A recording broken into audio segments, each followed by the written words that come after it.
స్వతంత్ర సమరయోధుల విగ్రహాల దుస్థితి నేడు చూస్తే జాలి కలుగక మానదు.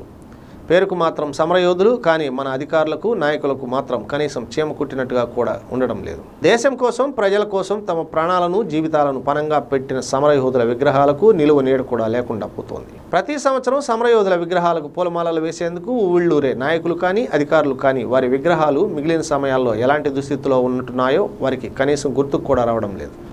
చుట్టూ చెట్లు, చేమలు, కొమ్మలు, పక్షులు వేసే మలినాలతో ఉన్న వీటి గురించి కనీసం కార్పొరేషన్ అధికారులు సైతం నిమ్మకు నీరెత్తినట్లు ప్రవర్తిస్తున్నారు.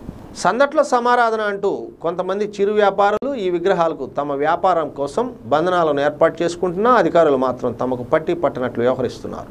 పాపం ఈ కోవలోకి చెందిన మౌలానా అబుల్ కలాం ఆజాద్ విగ్రహం నేటి దుస్థితి చూస్తే జాలి కలగక మానదు. పాత మార్కెట్ సమీపంలో మౌలానా అబుల్ కలాం ఆజాద్ విగ్రహానికి పట్టిన దుస్థితి చూస్తే అధికారులు నిర్లక్ష్యం కొట్టొచ్చినట్లు కనపడుతోంది. అధికారులు మాత్రం నాయకుల జయంతులకు, వర్ధంతులకు మాత్రం విగ్రహాలకు దండలు వేసి తమ నాయకత్వ లక్షణాలను చూపుతున్నారు.